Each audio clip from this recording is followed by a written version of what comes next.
Muy buenas tardes, muchas gracias por venir, muchas gracias por estar ahí del otro lado, como siempre.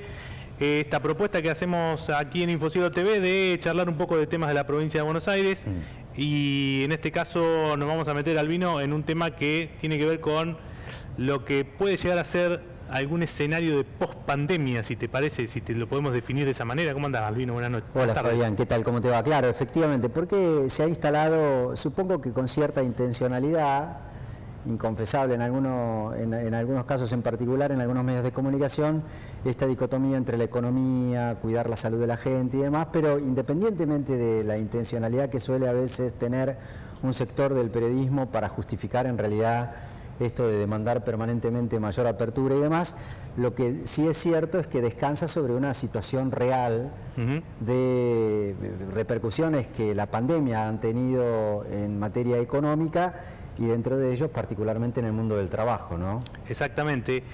Esta tarde Kicillof hizo una serie de anuncios vinculados con lo que es la post-pandemia en la provincia de Buenos Aires y nosotros nos queríamos focalizar en el mundo del trabajo. Para eso hemos invitado a Mara Ruiz Malek a charlar con nosotros, ministra de Trabajo de la provincia de Buenos Aires. Buenas tardes, ¿cómo le va? ¿Cómo anda? Bien, buenas tardes, ¿cómo están? Para empezar a tener, digamos, ¿qué tal, ministra? Gracias por atendernos. Para empezar a tener, digamos, algún panorama de cuál es la situación en materia laboral o el impacto que ha tenido la pandemia en la provincia de Buenos Aires. ¿Qué estudios tienen ustedes? ¿Qué certezas tienen en ese sentido? Bien, te digo qué certezas y qué incertidumbres también. En lo que es el empleo registrado asalariado formal, digamos que es al cual nosotros tenemos registros certeros, datos concretos, absolutos de toda la provincia, para la recesión fuerte que hemos tenido, producto de la pandemia, los datos de pérdida de empleo son en algún sentido positivos. Hemos tenido, creo que el último dato que tenemos es mayo, nos faltan algunos meses a ver todavía, se están publicando, pero bueno, los meses más duros de la pandemia hemos perdido un 1,8% más o menos del empleo. Eso obviamente son todos puestos que nosotros no queremos perder, pero que tienen que ver con sectores donde no es tan fácil los despidos, con sectores donde el empleo es temporal, que esperamos que en parte se recuperen una vez que se vaya recuperando la actividad. La performance para el contexto de crisis que estamos es positiva, digamos. La combinación del decreto antidespidos y el ATP... A ver, ministra, para que se entienda el concepto, ¿es positiva en términos del impacto que podría haber tenido o que tuvo en otro lugar? Claro. En una crisis donde vos tenés caídas del producto de tal magnitud como la que estamos teniendo, donde digamos no se está produciendo, donde en muchos sectores todavía no se está produciendo y durante un par de meses no se produjo, y donde se puede producir a veces no se puede vender porque no hay circulación de gente, o hay menos de lo que habitualmente habría, obviamente crisis vas a tener. El tema es cuánto vos como Estado activás para minimizar los costos de esa crisis. Después el empleo informal es un tema más complejo, porque ahí no es tanto que se perdieron las relaciones de trabajo, sino que parte de este empleo no se pudo generar, la changa, el autoemprendimiento. En muchos casos no está habilitado, en muchos casos depende de la circulación grande de gente. Entonces ahí tenemos gente que ha visto menguar su ingreso, que donde la asistencia del Estado Nacional nuevamente ha sido muy importante, con el IFE, con los créditos a tasa cero para los monotributistas, pero que bueno, obviamente son gente que la está pasando con mayor dificultad. Pero de nuevo, ¿cuántos de esos puestos de trabajo se van a perder cuando la actividad vuelva a andar? Esa es la duda, porque muchos de estos puestos se van a volver a activar en la medida que podamos ir saliendo de esta situación. Nuestro mayor temor ahí son las pequeñas y medianas empresas que cierran, porque ahí es donde vamos a tener que esos puestos... una cosa es tener que interrumpir una actividad y otra cosa es que cierre. Cuando cierre todo es mucho más difícil. Perdón, Fabián, ya te dejo, digamos, pero ¿se puede dimensionar, por lo menos desde el punto de vista de la proyección, ministra, la capacidad real de poder recuperar parte de ese trabajo?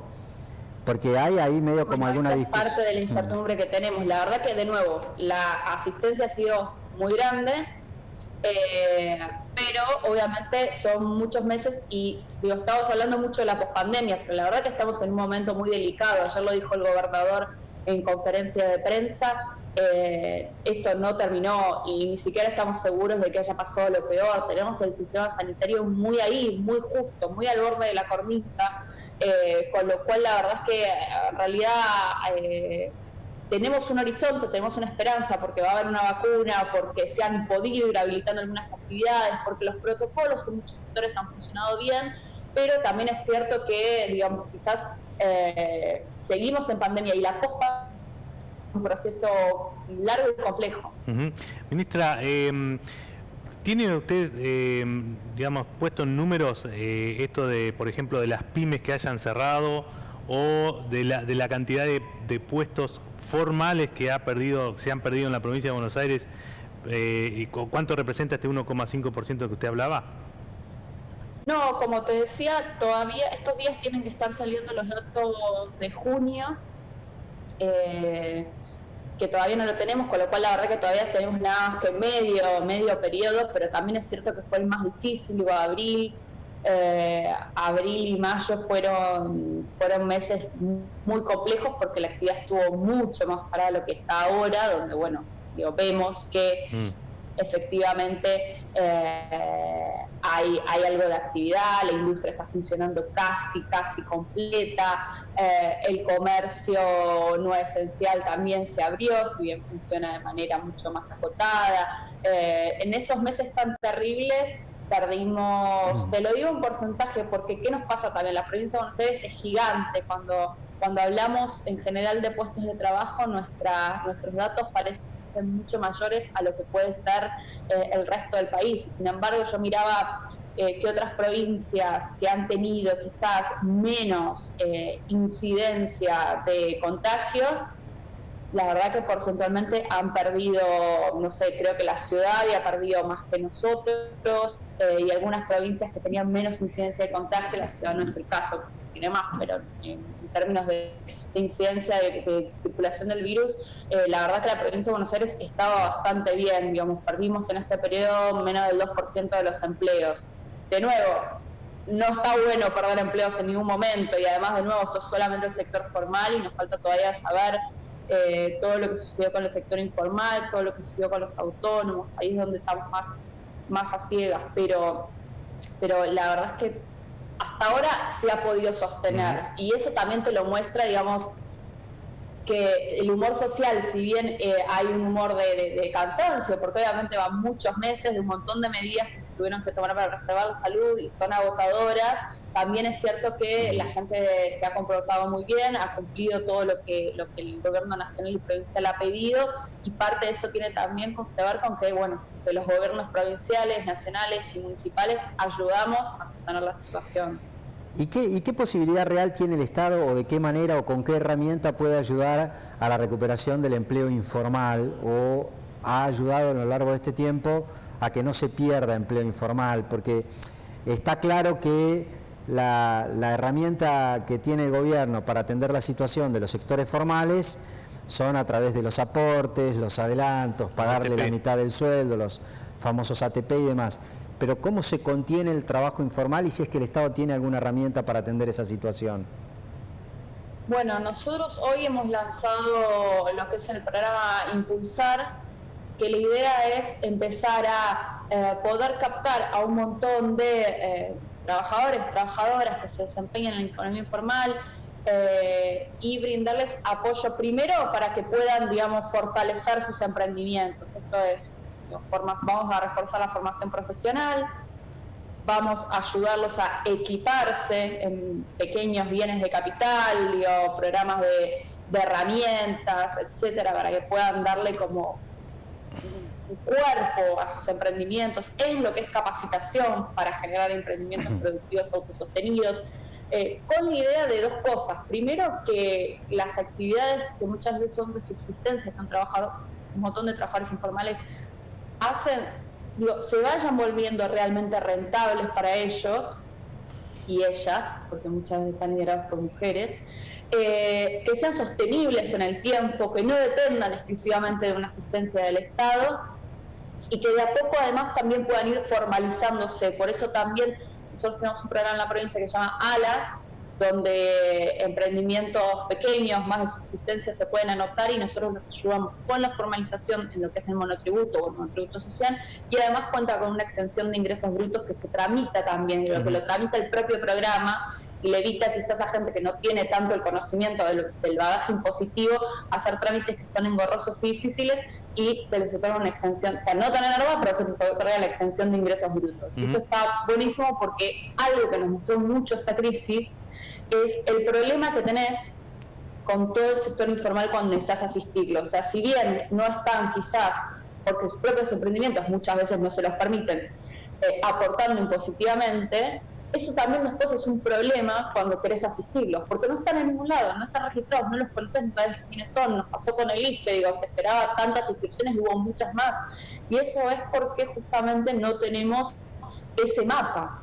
Entonces, el ALAS es un programa muy bueno, y que estamos pensando también si le damos alguna vuelta, algún dinamismo para ampliar un poco su población objetivo, para poder empezar a ayudar a la gente, no solamente a que tenga emprendimientos que sean autosostenibles, autosustentables, que les generen una rentabilidad suficiente para poder vivir, que agreguen valor al aparato productivo de la provincia, sino también que logren formalizarlos con la carga impositiva que corresponda. Si es un emprendimiento nuevo de subsistencia, será muy poco o cero, y en la medida que obviamente se vayan desarrollando, bueno, se incorporarán como el resto de las empresas, emprendimientos y profesionales que trabajan en la provincia al sistema general. Pero la formalización también es lo que nos preocupa. Y de estos programas, el ALAS y también aquel otro programa para asistir a las empresas pymes y cooperativas y pequeñas y microempresas, ¿qué recepción tuvieron? ¿Se sorprendieron con la cantidad? ¿Quedaron muchos afuera? ¿Cuál es la evaluación que hacen ya a un tiempo de haberlo puesto en marcha? Y me imagino que ya estarán algunos siendo beneficiados por estos. En ese caso, ¿a cuánta gente o a cuántas empresas les llegó este beneficio? Mira, tenemos más de 400 inscripciones en el programa Preservar Trabajo. Es un programa que era muy focalizado, porque iba justamente a todas aquellas micro y pequeñas empresas que no habían ingresado en el ATP, cuando la cobertura del ATP fue muy buena en la provincia. Digo, la verdad es que muchas empresas ingresaron, y de los sectores más afectados, que es a lo que nosotros apuntamos, en algunos casos directamente la cobertura es 100%, con lo cual, digamos, no teníamos expectativa de ingreso, y en otros casos era muy alta, del 75%, del 60 y pico %. La verdad que no eran muchas las empresas que habían quedado fuera del ATP. Nosotros apuntamos a encontrarlas y decirles, bueno, acá tenés esta otra herramienta que quizás te resulta más sencillo. Mara, ¿por qué no habían podido entrar, Mara? ¿Por qué no habían podido entrar al ATP y sí les daban ustedes, digamos, cuál es el papel que les faltaba, que el gobierno nacional no les dio el ATP, pero ustedes sí le dieron este otro programa? ¿Cuál es ese paso? ¿Cuál es el requisito? Mira, nosotros a lo que apuntábamos era resolver problemas que tenían que ver no con que la empresa no cumpliera los requisitos, sino con que no pudiera, digamos, acercarse a la monstruosidad que es el Estado. A veces que no supiera cómo llenar los formularios, que no pudiera llevarle digamos, cargar los papeles a tiempo. Nosotros hicimos un formulario muy sencillo, donde si vos tenés tal tamaño, sos de tal actividad, y obviamente tenés, digamos, algún papel de que tu empresa existe y que los trabajadores existen y están registrados, ya directamente no hay un proceso de evaluación de empresa por empresa, sino que podés entrar. Siempre que, bueno, cumplan los requisitos del programa. Lo que apuntamos es a eso, acercarnos al que nunca se acerca al Estado. Y en ese sentido tuvimos una buena recepción, hemos dejado la inscripción abierta, hoy anunciamos también que en base a la evaluación que hemos hecho de las inscripciones, hemos quitado una restricción que había en términos de cantidad de trabajadores. Seguimos apuntando a las micro y pequeñas empresas de la provincia de Buenos Aires, pero ahora solamente vamos a considerar su facturación para catalogarlas como tales, y vamos a permitirles que entren empresas de hasta 80 trabajadores. Con cooperativas esa restricción ya no existía. Cooperativas es el otro sector donde no habían entrado el ATP y nosotros entendíamos que había que cubrirlas. ¿Y ustedes también pagan la mitad del sueldo? Ese es el esquema, pagar más pagamos, medio salario mínimo vital y móvil. Es un monto de 8.400 pesos por trabajador. Por 3 meses, ¿no? 3 meses. 3 meses. Una vez que queda habilitada, que es la etapa que estamos haciendo ahora, ya estamos avisándoles a las que reúnen todas las condiciones que pueden terminar de hacer la inscripción y para poder recibir el beneficio.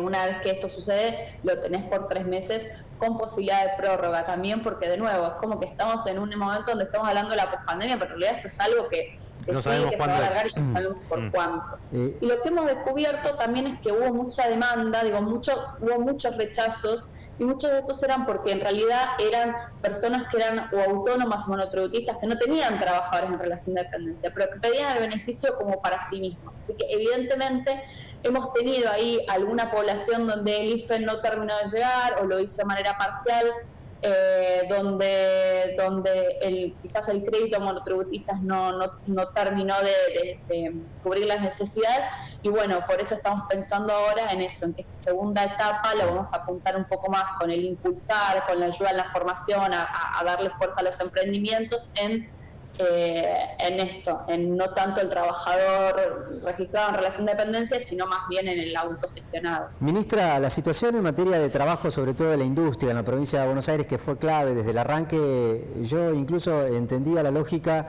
con la que fue habilitando la posibilidad de poder trabajar primero las esenciales y después a otras, porque claro, en el contexto de trabajo el protocolo era mucho más controlable en una industria que en un comercio, donde necesariamente por obvias razones que tienen que ver con la actividad, en el comercio entra gente permanentemente y en las industrias están los trabajadores, claro, hay mucha menos movilidad y el protocolo es más controlable.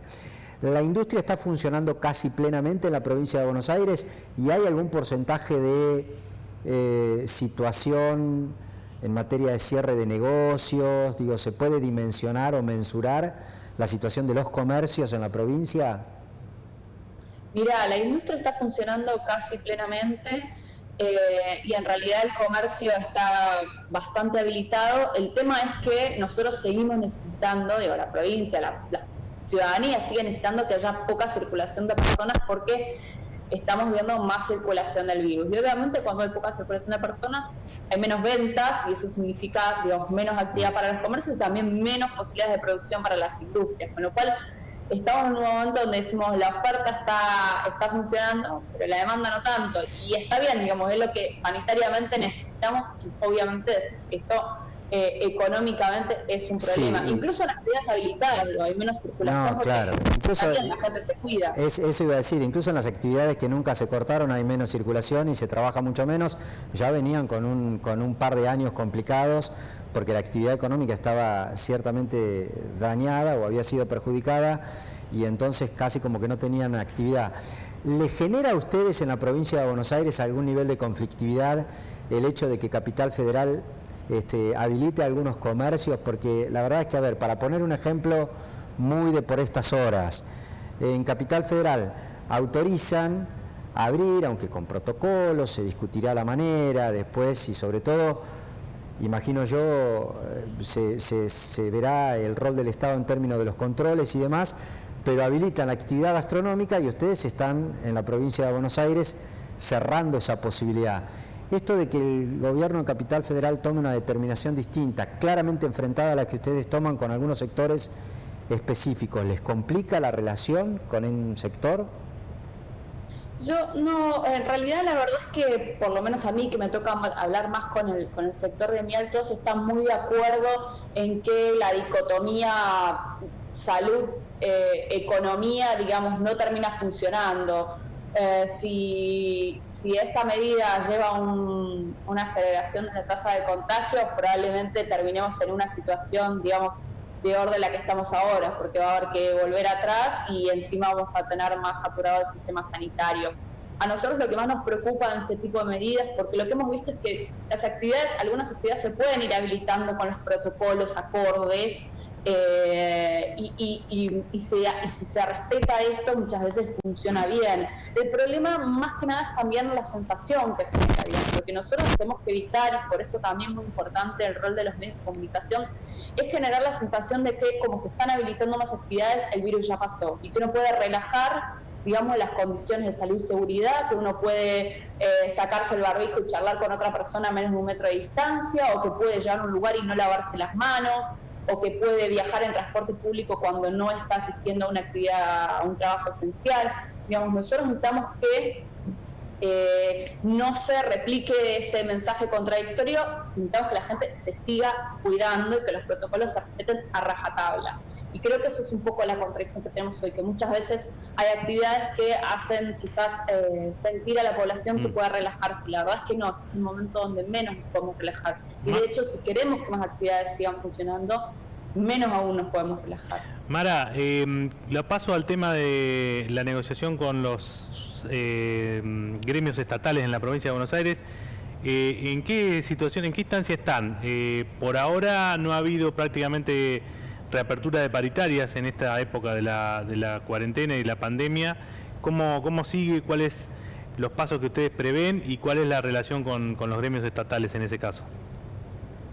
Nosotros tenemos distintas situaciones al interior del empleo provincial. Digamos, con los docentes logramos cerrar, digamos, una paritaria semestral que fue muy buena, que superó la inflación. Obviamente mantenemos las conversaciones, hemos hecho la revisión de esto que sucedió y el reclamo obviamente por mayores aumentos siempre va a estar. Lo mismo con el sector salud, donde el bono que otorgó el gobierno nacional, la provincia no solamente adelantó su pago, es decir, se hizo cargo de su pago para después consolidarlo con Nación, lo cual fue una buena medida porque les permitió a los trabajadores provinciales cobrarlo, digamos, antes en términos burocráticos y eso al bolsillo le importa mucho, y además lo incorporamos al salario, con lo cual ahora ellos, cuando se terminaron las cuotas de este bono, lo van a seguir cobrando.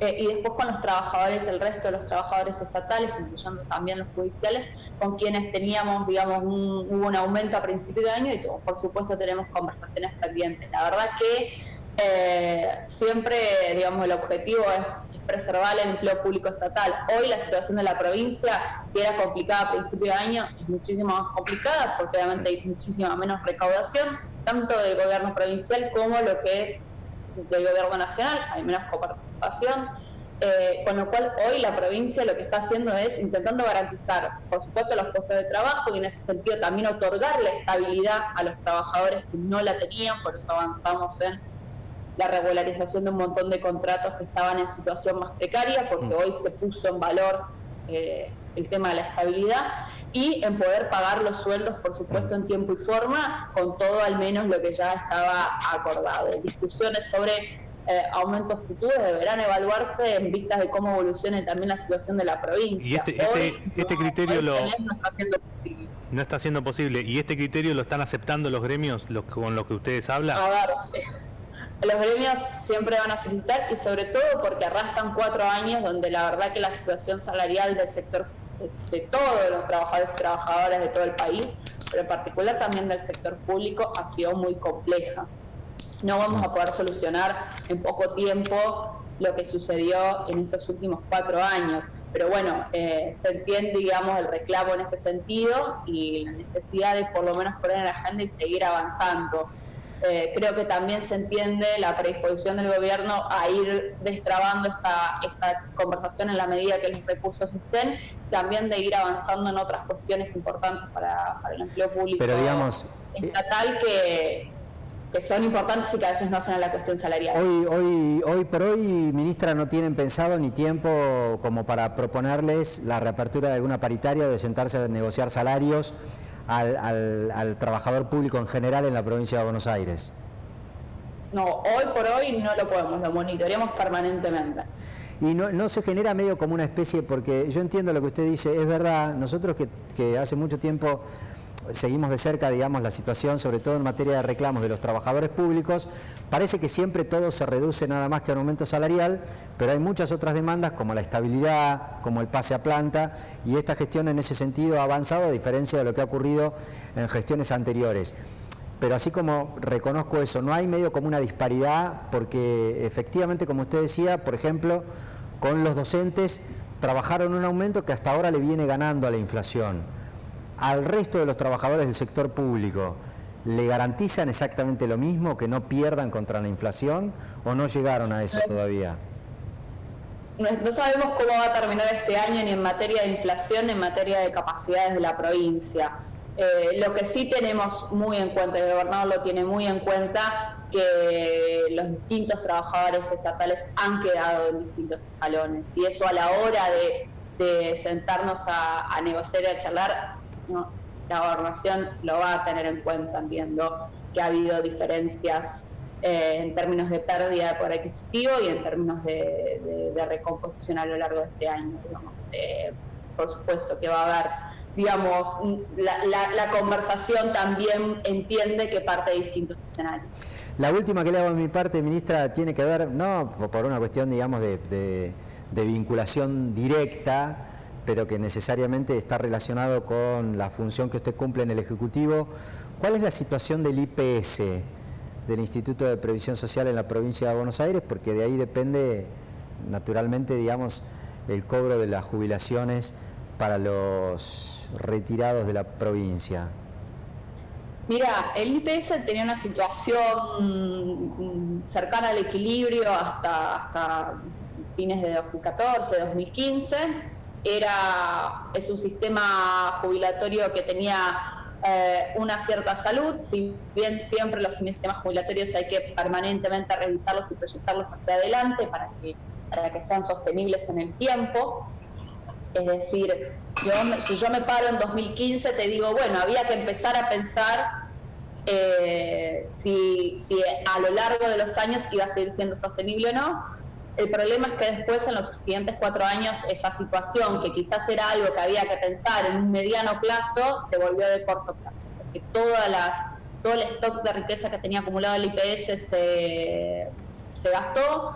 Se generó un proceso de detención de los ingresos a la administración pública y de jubilaciones de oficio que deterioró muchísimo el balance del IPS. De repente tenías mucho más jubilados, pero no tenías gente nueva que aportaba. Lo peor de todo no es que no había más trabajadores, porque en realidad muchos de esos trabajadores se contrataban, que es lo que estamos intentando solucionar, vía monotributo, con lo cual en realidad no ahorrabas, entre comillas, fiscalmente en términos de puesto de trabajo, porque contratabas a la gente igual, pero la contratabas de una manera que aportaba otra casa. Claro. Lo cual eso para el IPS fue lapidario. Además, esto fue una bajada que se repitió también en los municipios, con lo cual la situación hoy es bastante grave. Y sobre esto lo que le hemos planteado a los gremios es que tenemos que sentarnos a pensar cómo se soluciona. Por supuesto que ir disminuyendo el ritmo de jubilaciones e ir mejorando las incorporaciones al sector público, ir transitando hacia un sistema donde los que trabajan en el sector público efectivamente aporten el IPS, es una parte de la solución. ¿Ustedes están pensando en una reforma? Pensar otras medidas. ¿Están pensando en una reforma del sistema jubilatorio de la provincia? Por ejemplo, esto de acompañar a lo que hace el ANSES, por ejemplo, ¿esa es una posibilidad? Mira, a ver, nosotros lo que le hemos planteado a los trabajadores y trabajadoras de la provincia y a sus representaciones gremiales es que entendemos que hay ciertos valores que nadie quiere tocar, ¿no? Ni la edad jubilatoria, la cantidad de años de deporte, el tema de la movilidad, el cálculo. Bien, si nosotros nos ponemos de acuerdo en que eso lo queremos sostener, tenemos que ver qué cosas tenemos que hacer para que eso sea sostenible, digamos. Algo hay que cambiar. No hay intención de armonizar con ANSES, sí de reclamarle a ANSES los recursos que son de la provincia, porque hay un acuerdo de ANSES, el gobierno nacional se ha predispuesto a cubrir cierta parte del déficit del IPS que tiene que ver con el déficit que tendría como si estuviese armonizado. Pero eso no significa de ninguna manera que estemos avanzando en una armonización, significa simplemente reclamar los recursos que son de la provincia. Eso sí lo vamos a hacer, es parte de defender el sistema que tenemos hoy. Para seguir defendiéndolo, tenemos que hacer un cálculo serio de cómo hacemos para que eso sea sostenible. Ponernos de acuerdo en qué no queremos tocar, digamos, ahí digamos, el gobierno no pretende avanzar sobre aquellos derechos que resultan más importantes para trabajadores y trabajadoras, es decir, no pretende avanzar en la armonización, pero sí para eso tenemos que ver cómo lo hacemos sostenible, porque el IPS tiene un déficit muy grande que se está cubriendo con todos los fondos de la provincia. Y ahora sí la última, porque tiene que ver con esto que usted venía diciendo. ¿Cómo están ustedes en la provincia de Buenos Aires en términos porcentuales con el universo de trabajadores del sector público, porque siempre lo primero que se hace es denostar al trabajo público, se pone como ejemplo la provincia de Buenos Aires, pero por una cuestión de dimensión nominal, pero la verdad es que en términos porcentuales, para con la población que tiene y los servicios que tiene que brindar, a mí personalmente no me da la sensación de que esté muy excedido ni sobredimensionada la planta del sector público en la provincia de Buenos Aires, pero tiene que ver con esto que usted decía. Entre otras cuestiones, para ser sustentable el IPS necesitamos que muchos trabajadores que estaban contratados, que eran monotributistas, empiecen a aportar, y para eso darles alguna estabilidad es en algún punto aportar algo a la solución del desfinanciamiento del IPS. ¿Cómo están en materia de planta de trabajadores en la provincia, ministra? Mira, te puedo dar el ejemplo de mi ministerio, donde en estos últimos 4 años el Ministerio de Trabajo de la provincia, que tiene un montón de funciones y actividades, perdió un 23, casi un cuarto de su plantel de trabajadores y trabajadoras.